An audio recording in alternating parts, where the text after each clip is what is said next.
Eh bien, et comme annoncé, nous recevons pour vous Madame Isabelle Ameganvi. Elle est la deuxième vice-présidente de l'Alliance nationale pour le changement. Eh bien, c'est bien sûr dans la rubrique Femmes en politique avec vous, Heidi Soupol. Bonjour Elie, bonjour Madame Isabelle Ameganvi. Bonjour. Merci d'être venue aujourd'hui au micro de la radio Métropolis. Vous êtes une politicienne togolaise, avocate de formation. Vous êtes la deuxième vice-présidente de l'Alliance nationale pour le changement, l'un des principaux partis d'opposition du Togo. Et vous avez également été députée de l'Assemblée nationale. Vous avez été membre du collectif Sauvons le Togo, le CST, et vous êtes connue pour avoir allié lutte citoyenne et lutte des femmes. En effet, en 2012, vous étiez à l'origine du mouvement très suivi de protestation des Togolaises, très connu sous le nom de la grève des sexes et qui a eu lieu entre le 27 août et le 2 septembre 2012. Ce mouvement consistait à encourager les Togolaises à observer une grève de leur activité sexuelle conjugale afin d'obliger les hommes à réagir pour changer les choses au Togo. Vous ne vous êtes pas arrêté là puisque le 20 septembre et le 20 décembre suivant, vous avez été à l'initiative de 2 marches rouges des femmes togolaises. Plusieurs milliers de femmes vêtues de rouge ont à l'époque sillonné la capitale à l'appel du collectif Sauvons le Togo dont vous étiez membre. Vous disiez alors vouloir, je cite, dénoncer l'instrumentalisation et la manipulation des associations féminines par le pouvoir en place et le non-respect de la dignité de la femme.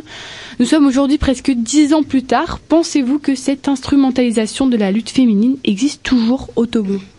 Bien sûr qu'elle existe, puisque la lutte qui se menait à l'époque était essentiellement basée sur la demande de l'alternance politique au niveau du pouvoir politique.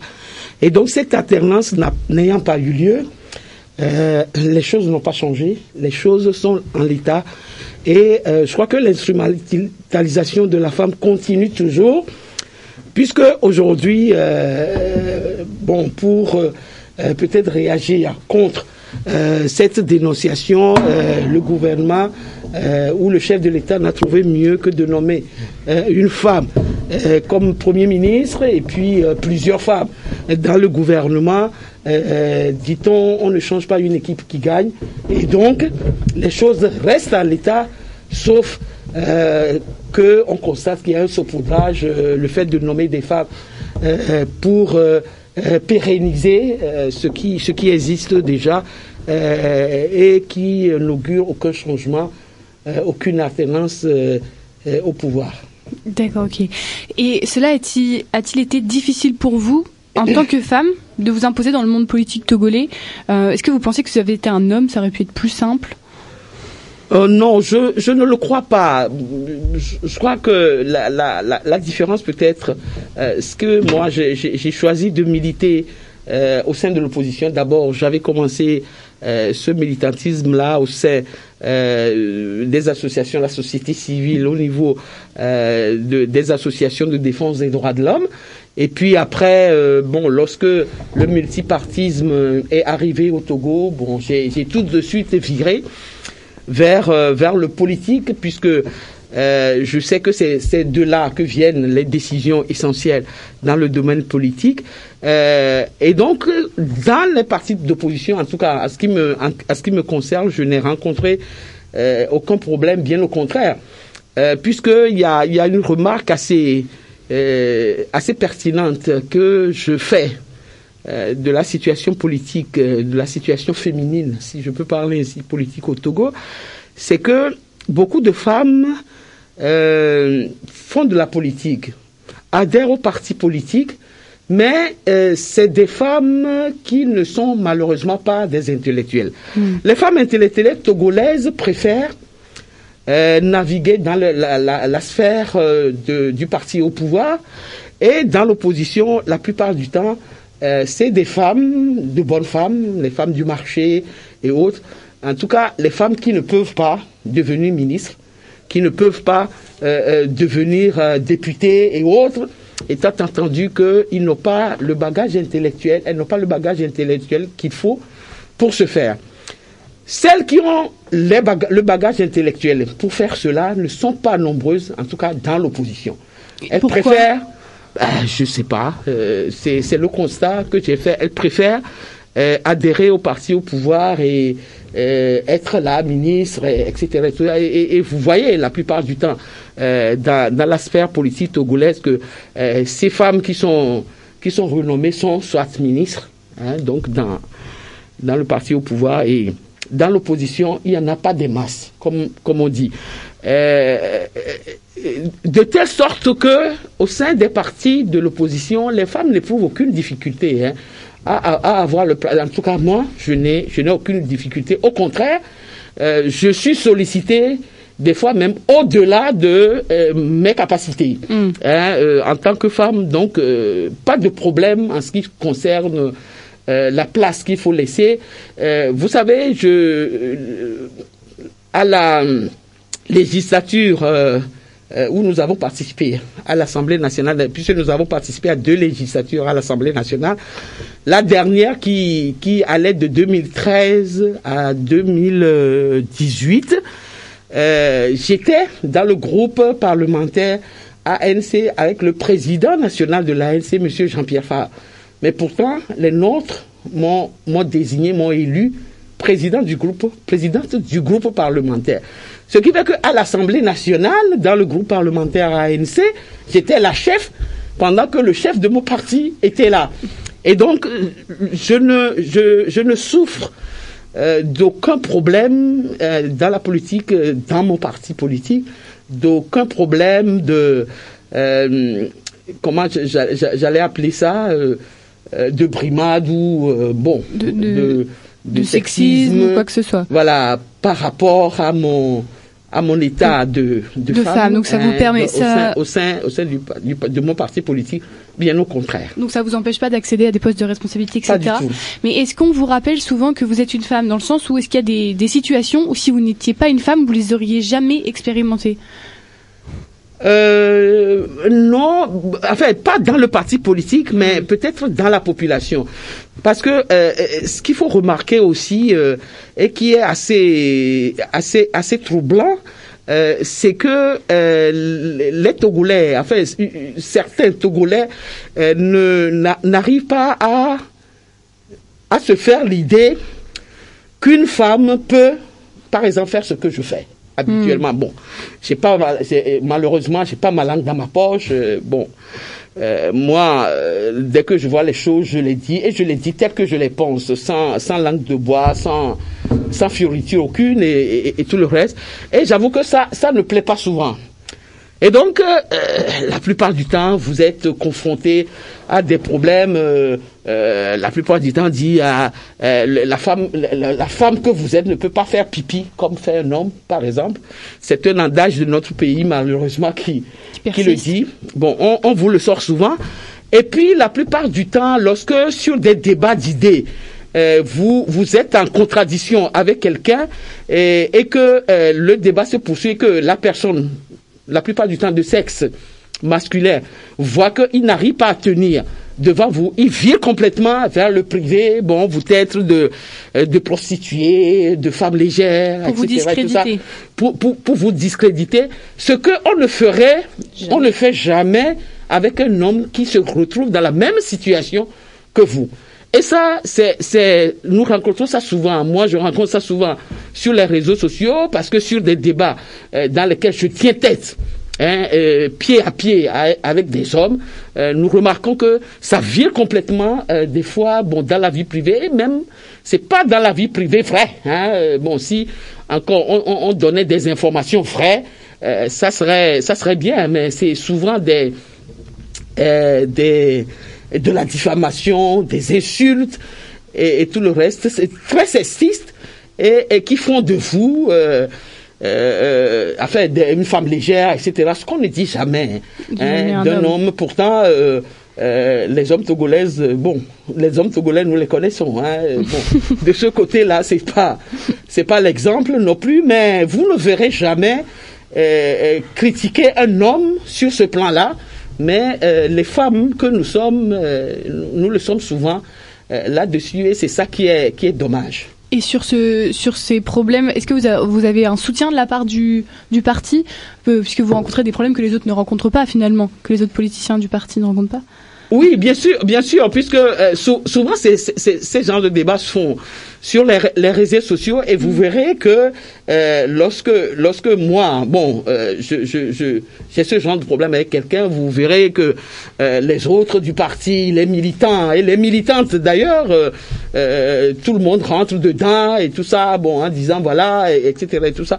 Bon, c'est en réalité, ce n'est pas une défense qui me concerne moi personnellement, quand bien même la plupart du temps je suis l'actrice ou bien la victime de cela. Je crois que c'est un combat qui concerne toutes les femmes et qui concerne les hommes aussi. Bien sûr. Parce que ceux qui sont dans mon parti, les hommes qui sont dans mon parti, ne me connaissent pas comme ce que l'on dit oui. dans ces genres de critiques et de diffamation. Et donc, ils viennent pour ramener la vérité, dire que ça n'est pas ainsi, elle n'est pas comme ça, elle se bat sur les idées, vous devez lui répliquer sur les idées et non pas aller dans le sens des insultes et de la diffamation. Mais au Togo, les choses sont ainsi et je ne dirais pas que nous ne pouvons rien, mais nous faisons avec oui. en espérant que ça change. Cela changera. Eh ben, revenons un peu sur l'organisation de cette grève du sexe en 2012. D'où vous est venue cette idée et quel impact ça a eu sur la société? Quelles ont été les réactions à l'époque?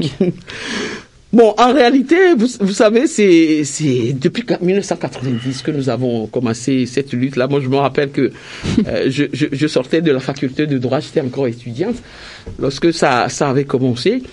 Et donc, au Togo, ce qui est extraordinaire, c'est que nous avons utilisé tous les moyens disponibles en matière démocratique de lutte, en matière démocratique, sans pouvoir faire bouger les choses.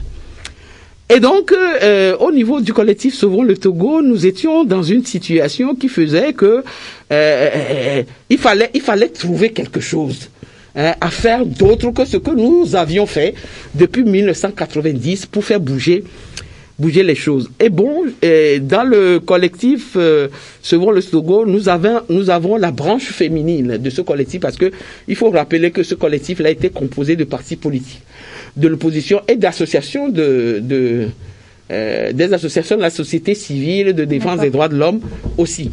Et donc, nous avons trouvé opportun de former la branche féminine et donc, il nous arrivait de faire des activités autres que les activités qui étaient réalisées par les hommes, étant entendu que nous avions remarqué que dans cette lutte-là, par exemple, lorsque nous allions à la suite des marches à la place des Hauts, tous ceux qui intervenaient, c'était que des hommes. Il n'y avait pratiquement pas de femmes, puisque à l'époque, les partis politiques qui faisaient partie de ce collectif-là étaient tous dirigés par des hommes. Il n'y avait aucun de ces partis qui était dirigé par une femme.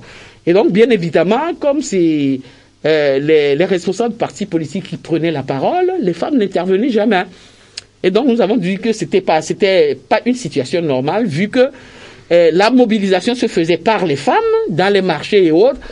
La participation à ces manifestations-là, lorsque vous regardez, les femmes étaient plus nombreuses que les hommes, mais quand il s'agissait de prendre la parole, c'était toujours les hommes. Et donc, nous avons voulu, nous étions un certain nombre de femmes, à nous organiser pour créer la branche féminine donc du collectif Sauvons le Togo, et nous avons décidé de faire des manifestations, nos manifestations à nous aussi femmes.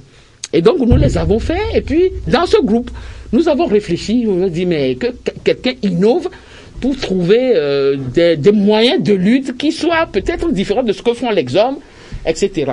Et donc, l'idée est venue de moi parce que je me rappelle qu'à l'époque, ma grande sœur, Brigitte Amegami, qui est une militante aussi, mais qui est en France, m'avait offert le livre de Anna Gbowe, qui est une Rwandaise, je crois, elle est rwandaise ou burundaise, qui avait fait une lutte à l'époque, et qui,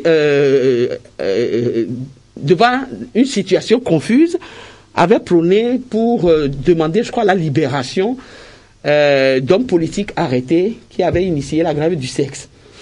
Et cela avait marché. Et donc, après avoir lu ce livre, j'avais émis avec les miennes l'idée de faire pareil au Togo. Et donc, nous nous sommes dit que c'est une arme dont disposent les femmes et qui peut faire bouger les choses. Et donc, à une marche du CST, un samedi, je me rappelle, nous avions lancé cette idée de la grève du CES en imposant aux hommes une grève de, je crois, c'était une semaine, de une semaine. Et comme nous sommes dans un pays un peu religieux, et en plaçant donc cette grève-là sous le plan de la prière et d'éviter le cesse pendant une semaine pour faire en sorte que les hommes puissent changer, puissent savoir quelle est la situation des femmes au Togo et que ces hommes-là puissent écouter finalement ce que disaient. Parce que nous avions l'impression que tout ce que nous disions et autres passe et que personne ne nous entend. Et j'avoue que cela avait énormément marché parce que même au-delà de nos attentes, parce que en lançant l'idée, nous nous sommes dit que bon, peut-être c'est une idée qui va peut-être faire du bruit, mais qui va pas marcher. Mais nous étions vraiment étonnés nous-mêmes par l'ampleur qu'avait pris. Donc il y a beaucoup de femmes qui ont suivi le mouvement. Oui, il y a beaucoup de femmes qui avaient suivi, puisque nous avions même installé à l'époque, je me rappelle, des groupes de veille pour recueillir comment ça se passait et autres et tout ça. Et donc les femmes venaient témoigner comment ça se passait dans leur foyer et autres et tout ça. Et beaucoup d'hommes aussi, ils ont trouvé l'idée géniale et l'attente. Nous ne pensions pas avoir autant d'entente, autant de solidarité vis-à-vis des hommes, de la part des hommes. Donc ça a été bien accueilli par les hommes. Oui, ça a été bien accueilli parce que nous étions dans une situation de lutte et l'idée était géniale. Tout le monde l'avait trouvé, tant les femmes que les hommes l'avaient trouvé génial. Et cela avait été bien accueilli et bien suivi, d'ailleurs. Et ça a fait que beaucoup de pays ont parlé du Togo, se sont accaparés de la situation, parce que sur le plan international aussi, on avait l'impression que personne ne savait, ce petit rectangle de pays qui se trouvait quelque part niché entre deux grands pays de la sous-région et autres, dont personne ne parlait jamais, personne ne s'intéressait et autres, tout le monde s'était intéressé. Et je me rappelle que de mémoire de politicienne, c'est la seule fois où j'ai eu pas moins d'une centaine, voire plus d'interviews, d'appels de la part des journalistes du monde entier pour comprendre ce qui se passe, quelle est la situation du Togo. Et je me rappelle que de mémoire de politicienne, le Togo n'avait pas été autant sur la sellette sur le plan international en ce qui concerne la lutte. Donc malheureusement, cela aussi n'a pas pris. La mayonnaise n'a pas pris de ce côté-là, puisque, comme vous l'avez dit, plus de 10 années après, nous en sommes toujours au point de départ. Ok, mais ça a permis quand même de visibiliser le Togo à l'époque. Oui. Et selon vous, quel rôle peuvent jouer les hommes, ici nous sommes 2 femmes pour 3 hommes, quel rôle peuvent-ils jouer pour soutenir l'émancipation des femmes, parce que les hommes ont tout à gagner à aider les femmes à s'émanciper. Je crois que il faut poser le problème autrement. Il faut d'abord que les femmes même soient conscientes de leur situation et soient conscientes que cette lutte là pour que elles retrouvent leur place, la véritable place qui est la leur dans la société. C'est une lutte qui doit être menée par elles-mêmes d'abord. Qu'elles prennent conscience de leurs valeurs. Voilà. Et ça, je remarque que ce n'est pas encore gagné comme lutte, parce que lorsque vous allez dans des situations, moi, la plupart du temps, je vois aujourd'hui, je suis adjoint au maire de la commune du Golfe 4 et je vois souvent la traduction de la dévalorisation de la femme par elle-même dans beaucoup de situations et autres. Lorsque, par exemple, vous convoquez une réunion et que les gens viennent, vous voyez que les hommes s'installent toujours à la première place et les femmes d'elles-mêmes vont, par exemple, c'est quelque chose qui m'a toujours paru bizarre, qui m'a toujours étonné. Et donc, les femmes vont s'installer derrière. Ils ont intériorisé. Voilà. Et la plupart du temps, j'ai dit, mais mesdames, pourquoi vous allez vous installer derrière? Pourquoi vous prenez pas les sièges de devant? Et la plupart du temps, c'est pas que les hommes viennent avant elles, hein. C'est systématiquement elles-mêmes. Elles estiment que la première place, c'est pour les hommes, et elles se mettent c'est automatiquement.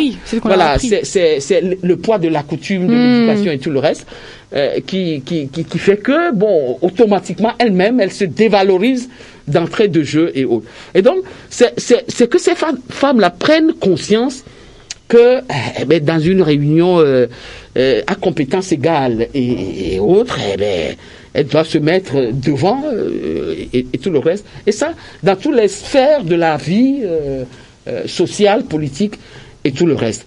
Et ce n'est qu'à partir de là que les hommes, on pourrait solliciter les hommes pour qu'ils accompagnent ces femmes-là dans la prise en compte de leur situation et dans la récupération de la place qui est la leur.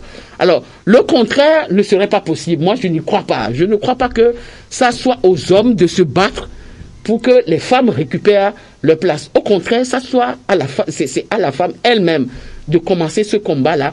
Et si ce combat-là commence et que les hommes n'accompagnent pas, on pourrait en parler. Mais aujourd'hui, moi, je ne vois pas encore, en tout cas pour ce qui me concerne, que c'est les femmes les hommes qui doivent prendre le devant de cette lutte. De toute façon, ils ne le feront pas parce que ça les arrange que la situation soit ainsi. Et donc, je crois que c'est d'abord les femmes. Et moi, c'est d'abord aux femmes que je m'adresse en leur disant, mais quand vous êtes dans une situation où il y a des hommes et les femmes et tout ça, vous avez la capacité de faire exactement ce que font les hommes, vous devez réclamer à ce que vous soyez placés sur le même pied que eux, encore que contrairement à ce que les gens puissent penser, moi je suis contre le quota et l'équité. Pourquoi? Parce que je trouve que bon, c'est des solutions hypocrites. Bon, en fait, à des problèmes qui sont des problèmes qu'il faut régler autrement. Je ne pense pas que on puisse faire l'équité, par exemple, pour les j'ai jamais été pour, et ça, tout le monde sait comment je me bats pour la femme, mais les gens sont toujours étonnés lorsque je dis que pour le quota et tout le reste, moi, je suis pas d'accord, parce que j'estime que c'est faire de la discrimination que de placer une femme à un poste parce qu'elle est une femme. Oui. C'est-à-dire que j'estime que la compétence doit être de mise d'abord avant le sexe. Et que en 2000, on est quand même en 2021. En 2021,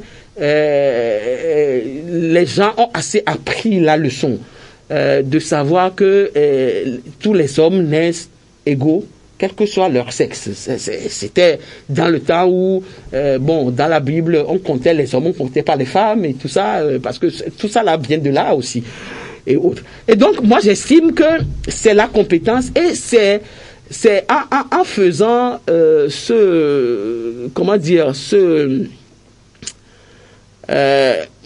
ils appellent ça discrimination positive et autres, encore que bon, moi, je sais pas qu'est-ce que ça a de positif et tout le reste, mais moi j'estime que les femmes elles-mêmes doivent mériter la place qu'elles réclament. Et que cette place-là ne doit pas automatiquement leur être donnée parce qu'elles sont des femmes. Et souvent les femmes sont compétentes, mais comme elles se dévalorisent d'avance, oui. Elles vont pas chercher ces places-là parce qu'elles vont se dire qu'elles sont pas compétentes. Et c'est pour ça souvent que des gens défendent les quotas pour dire elles arrivent là, mais elles sont compétentes. C'est juste qu'elles se disent qu'elles le sont pas. Vous voyez? Oui, mais ce que moi je dis, c'est que la femme compétente, elle doit savoir qu'elle ne peut pas être compétente en se dévalorisant. C'est en ce sens que moi je pose le problème. Lorsque vous êtes compétente dans votre domaine, vous ne pouvez pas vous dévaloriser. Parce que vous êtes sûr de votre compétence, vous êtes sûr de votre savoir-faire, vous êtes sûr que vous pouvez mettre en concurrence votre compétence et votre savoir-faire sur le même plateau qu'un homme et que vous gagnerez.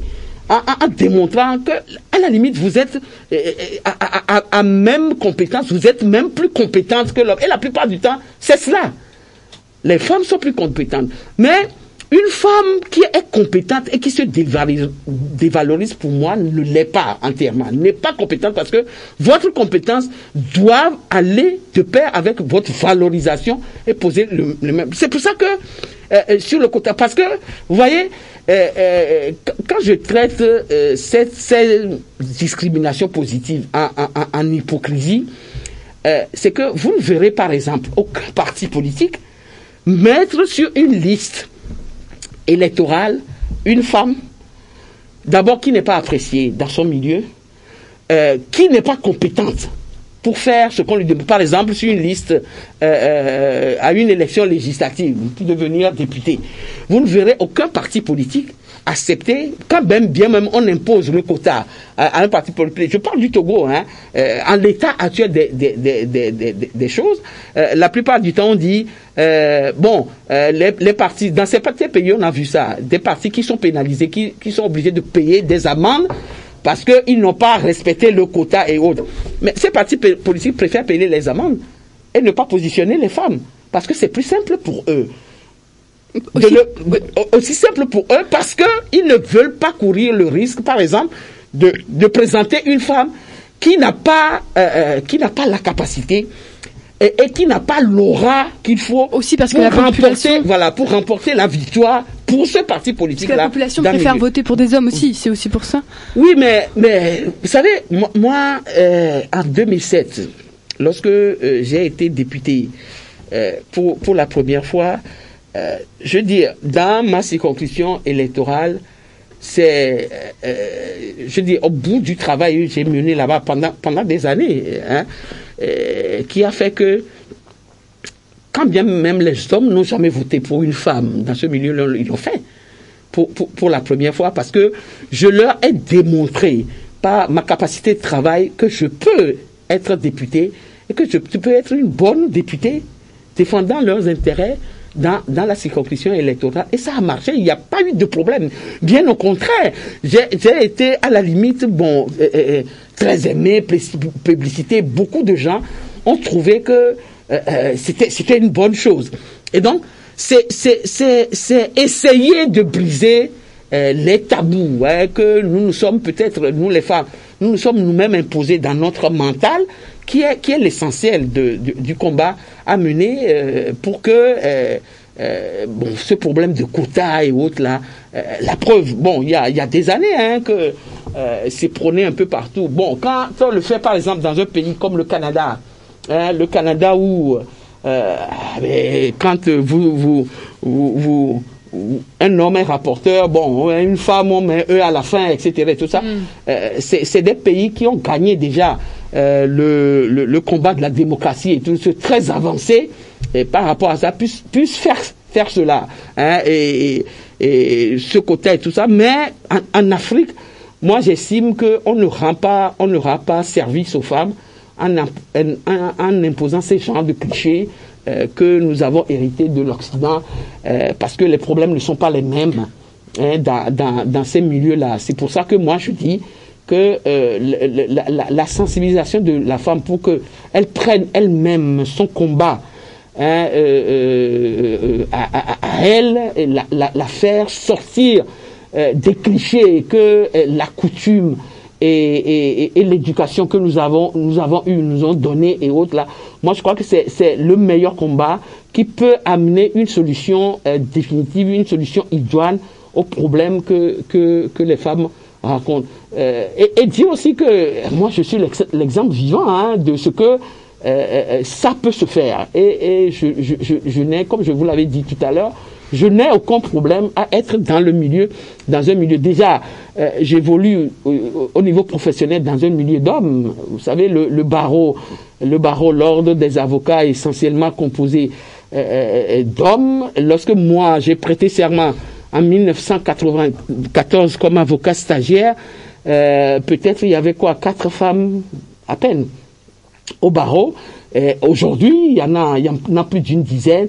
Mais le barreau est essentiellement masculin, aujourd'hui masculin, mais ça n'empêche pas les femmes que nous sommes en tant qu'avocats d'évoluer, je dis pied à pied avec les hommes et ça marche. Et sur le plan politique aussi, c'est la même chose. Je suis dans un parti politique dirigé par un homme, il y a beaucoup d'hommes, je vous l'avais dit tout à l'heure, très peu de femmes intellectuelles, beaucoup de femmes militantes, braves femmes militantes, mais très peu de femmes intellectuelles qui militent. J'ai ma place et cette place-là est bien respectée. Je suis respecté par tant les militants et les militantes du parti que par les responsables.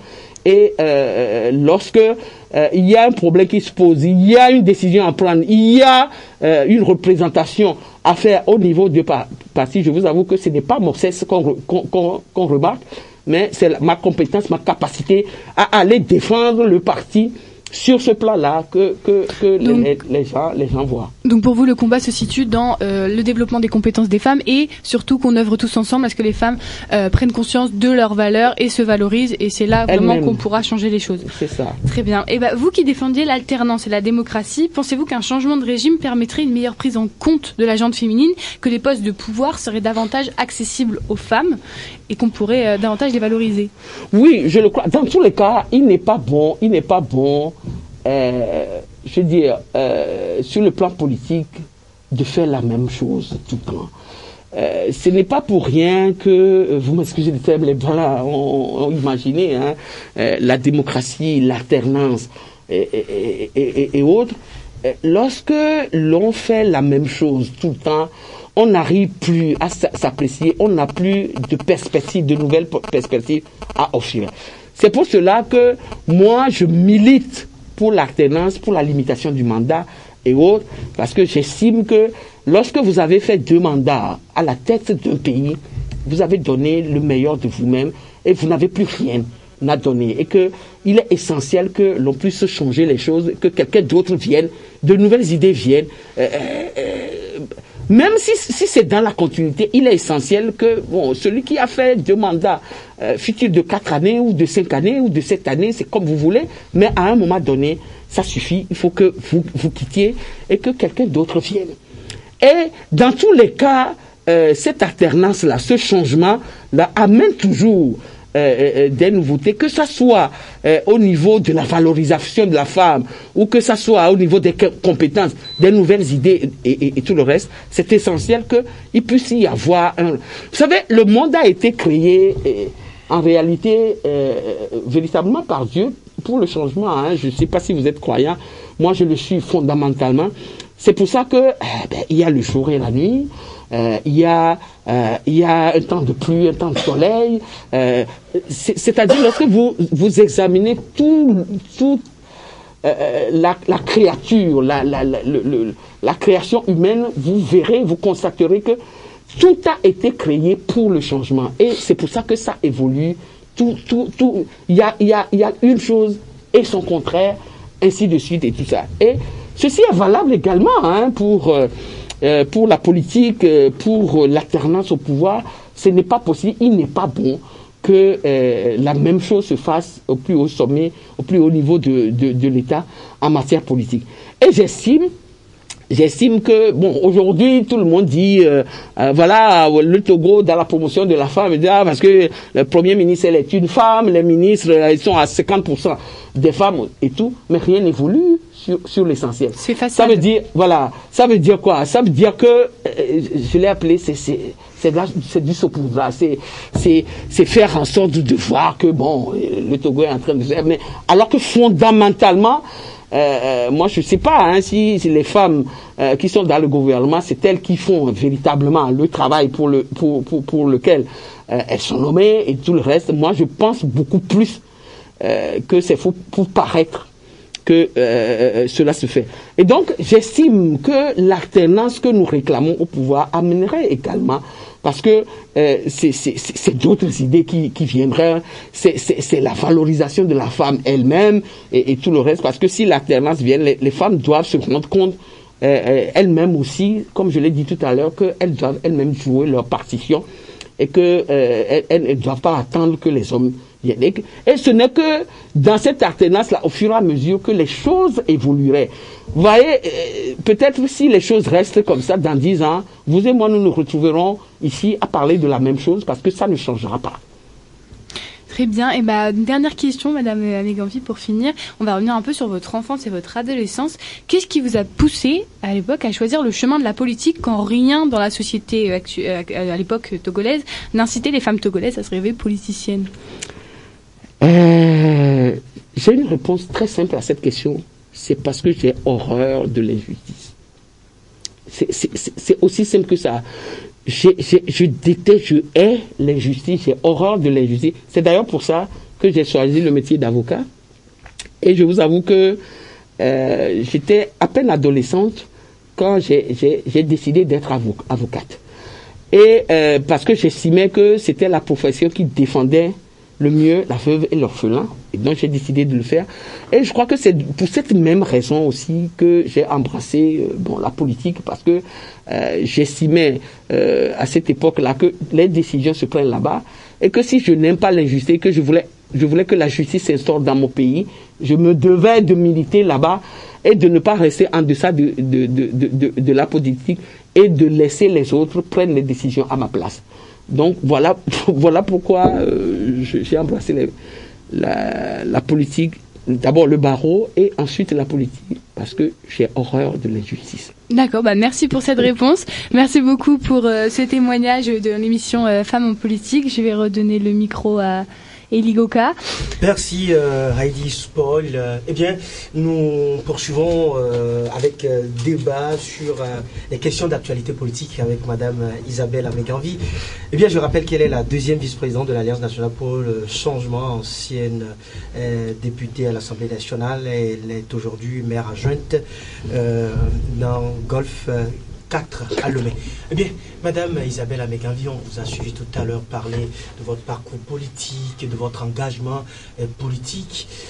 30 ans de lutte politique depuis les années 90, de l'Union des forces de changement à l'ANC, l'Alliance nationale pour le changement.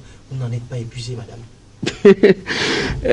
Vous savez, j'avais dit tout à l'heure, donné tout à l'heure la raison qui m'a définitivement amené à embrasser la profession d'avocat et ensuite à m'impliquer dans le combat politique. Épuisé, je le suis. Déçu, je le suis souvent. Déçu, aussi fatigué, je le suis énormément. Mais je sais aussi, et ça c'est mes parents qui me l'ont appris aussi, que lorsque vous marchez, que vous tombez, la valeur que vous avez, c'est pas de rester sur place, c'est de pouvoir vous lever, même si vous êtes blessé, soigner vos blessures et de continuer la marche jusqu'à ce que vous atteigniez votre destination. Et donc je fais mienne ce conseil et je l'applique en matière politique aussi. C'est pour ça que même quand je suis fatigué, quand je suis écœuré, quand je suis dégoûté et autres, je le suis, c'est passager, je reprends toujours et je continue la marche, étant entendu que la lutte que j'ai décidé de mener, l'objectif que j'ai décidé d'atteindre n'est pas encore atteint, donc je continue. Voilà comment ça se passe. Comment ça se passe sur moi. C'est pour ça que 30 ans après, d'autres l'ont fait sous d'autres cieux. Nelson Mandela, vous savez, je suis membre de parti politique qui s'appelle l'ANC. C'est pas pour rien que nous avons décidé d'appeler notre parti politique l'ANC. C'est parce que nous avions une vision, nous avions un modèle en Afrique qui nous a montré que la détermination et le fait de poursuivre un combat pour lequel on croit, auquel on croit, paye toujours, et donc nous le faisons. 30 ans, je ne peux pas dire qu'il n'y a pas la fatigue, il n'y a pas la lassitude, il n'y a pas la déception et autres, il y a. Et c'est ça d'ailleurs, je crois, qui anime même la volonté de pouvoir continuer. Il y a ça vous arrive, mais ça se doit d'être passager, et la lutte doit continuer jusqu'à ce que vous atteigniez votre objectif. Voilà ce que je peux vous dire là-dessus. Oui, février 2020, l'ANC a participé à des élections présidentielles, sorti avec un score qu'il n'a jamais eu. Vous en êtes blessé à l'ANC? Non, pas du tout. D'abord, ce score, nous le qualifions de fantaisiste. Bon, d'abord parce que tout le monde sait comment ça se passe, hein, les élections dans notre pays. Bon, c'est pas pour ça que nous n'y participons pas, nous participerons toujours. Mais vous savez les raisons qui ont donné ce score entre guillemets, hein, ce score sur lequel moi je n'ai jamais été d'accord. Sont multiformes. Bon, je vais pas revenir là-dessus, mais est-ce que nous en sommes frustrés, blessés? Non. Les Togolais peut-être ont décidé, hein, si tant est que on élimine le quota de fraude que l'on peut reprocher à ces élections-là, je dirais que le peuple togolais a décidé, et nous, s'il s'agit d'un message, nous avons pris ce message-là à cœur, nous l'avons analysé et nous avons fait en sorte que ce message-là, nous puissions l'étudier, le sous-peser et faire en sorte que nous puissions, si le peuple togolais nous demande de faire autre chose ou de changer et autres là, et donc c'est là-dessus que nous sommes jusqu'à présent. Vous travaillez actuellement sur un changement de paradigme? Bon, sur la ligne politique de notre parti, il reste le même, hein, parce que la ligne politique de notre parti, c'est le changement. C'est pour ça que notre parti s'appelle l'Alliance nationale pour le changement. C'est la bonne gouvernance. Aujourd'hui, à un niveau beaucoup plus restreint, c'est-à-dire au niveau de la commune du Golfe 4, où le président de notre parti est maire, nous essayons de faire en sorte d'appliquer sur le plan local ce que nous voulons offrir aux Togolais, en participant sur le plan national. Et donc, nous faisons de notre mieux pour appliquer là-bas la bonne gouvernance, le développement et tout le reste. Non, une expérience, vous savez, depuis que nous avons commencé cette expérience de la gestion de la collectivité locale, moi j'ai toujours tendance à dire aux gens, mais au Togo, il serait quand même bien que à un moment donné nous trouvons la raison d'imposer à ce que tous ceux qui aspirent à devenir président de la République passent par la gestion des collectivités locales, parce que c'est une expérience extraordinaire. Vous savez, j'ai été déjà député avant de devenir maire, mais je vous avoue que l'expérience aujourd'hui que je fais en état maire est une expérience extraordinaire. Vous sentez que vous servez à quelque chose réellement. À l'Assemblée nationale, bon, nous avons contribué à voter des lois et à contrôler l'action du gouvernement, mais c'est aujourd'hui que je me sens utile parce que je suis en train de régler des problèmes immédiats qui se posent aux populations et autres, et je vous avoue que c'est quelque chose d'extraordinaire. Et lorsque vous êtes passé par là, vous devez avoir toutes les armes qu'il faut pour diriger tout un pays, parce que sur le plan local, elle se passe en réduction, si vous voulez, tout ce qui se passe sur le plan national. Et donc, je suis heureuse de faire cette expérience-là qui ajoute à toutes les expériences que j'avais eues en matière politique et autres. Cette expérience-là, c'est l'expérience hein, avec le grand E. Et j'affirme que tous ceux qui aspirent à diriger ce pays doivent faire cette expérience-là pour savoir ce que c'est. Et ça permettrait de régler beaucoup de problèmes. Dernière question à vous, portant exclusivement sur les relations politiques entre vous et les autres partis politiques. DMK, ANC, le parti UNIR, en analysant un peu vos relations, qu'est-ce qu'on peut en dire, madame? Mais on dira que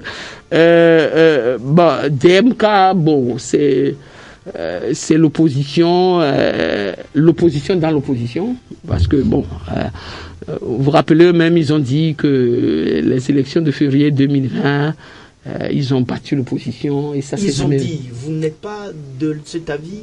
Ah non, mais ils ont dit qu'ils ont battu l'opposition. Alors, je ne sais pas si c'est le but de l'élection de 2020, c'était de battre l'opposition ou c'était que l'alternance vienne. Nous, à l'ANC, nous avons estimé que c'était, nous tous de l'opposition avons fait ce combat-là pour que l'alternance vienne dans nos pays. Moi, je ne savais pas que le but c'était de battre l'opposition. Hein. Bon, ils ont dit, je crois que c'est M. Fulbert Atisso qui a fait la déclaration au cours d'une conférence de presse publique et qui a été rapporté, relayé par les médias. Je suppose que vous aussi vous étiez à cette conférence-là. Et donc, j'estime que la DRK est de l'opposition, mais son combat c'est de battre l'opposition et de toute façon ce qui se fait. Et tout, vous avez vu, ce n'est pas dirigé contre le parti au pouvoir. Or, nous autres, notre combat est dirigé contre le parti au pouvoir, qui n'est d'ailleurs pas, ceux qui l'animent ne sont pas des ennemis, à nous sont des adversaires politiques. Nous estimons que ils sont restés à la tête de ce pays pendant plus de 50 ans et qu'ils n'ont plus de nouvelles perspectives à donner à ce peuple et que il est temps que d'autres personnes viennent. C'est ça notre vision des choses. Et donc, avec le parti au pouvoir, nous avons une relation de parti au pouvoir à opposition. Nous, souvent, notre partition d'opposition, nous sommes opposés à l'Assemblée nationale. Nous avons été de l'opposition, le président de notre parti a été chef de file de l'opposition. Nous sommes dans la dynamique, dans un pays supposé être démocratique, jouer notre rôle d'opposant, c'est-à-dire de combattre le régime parce que nous ne sommes pas d'accord avec la manière de faire la politique. Nous voulons offrir aux Togolais une autre manière, un autre moyen de gouverner le pays.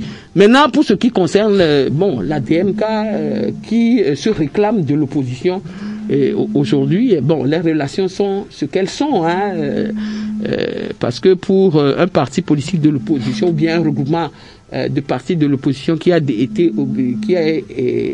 eu pour perspective de battre l'opposition et autres, les relations que nous devons avoir, c'est ces relations-là que l'on voit aujourd'hui. Vous en êtes déçu, sur l'étoile. Déçu, mais chacun assume. Est-ce que moi j'ai à être déçu de ce qu'ils font? Ils choisissent de faire ce qu'ils font et moi je choisis, je défends aussi mon parti politique qui est l'ANC dans notre ligne politique et je m'en tiens à cela, c'est tout.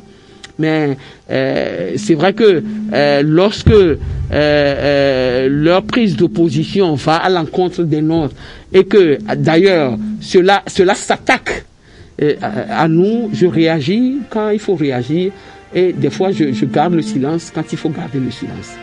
Merci à vous, Madame Isabelle Ameganvi. Je rappelle que vous êtes la deuxième vice-présidente de l'Alliance nationale pour le changement. Merci d'avoir accepté de débattre de ces sujets d'ordre politique avec nous sur la Super Radio Métropolis. Nous nous donnons rendez-vous dans les prochains jours pour pouvoir parler beaucoup plus de l'actualité politique. Merci beaucoup à vous de m'avoir invité. C'est vrai, c'est la première fois que je viens avant longtemps. Je crois que je suis venu une seule fois ici. Oui. Ça fait très longtemps. Ça doit faire plus de 10 voire 15 ans. 15 ans. Je suis heureuse de vous retrouver encore debout. Merci. À la radio Métropolis. Je vous souhaite bon vent beaucoup de courage aussi dans ce que vous faites. Merci à vous. Merci à tous ceux qui nous ont suivis sur la 97.1. C'était Actu Débat avec notre invité spécial, Madame Isabelle Améganvi. Heidi Spoil a assuré donc l'assistance rédactionnelle. L'autre invité pour bien sûr commenter la une de son journal, c'était donc Adama Adjrounou. Il s'appelle Alessa Palo, il a assuré donc l'assistance technique. Au micro, je suis Eli Plim Goka Adokan. Togovio Mijaye, respectons les consignes. Maladie, tu es mon ennemi. Comment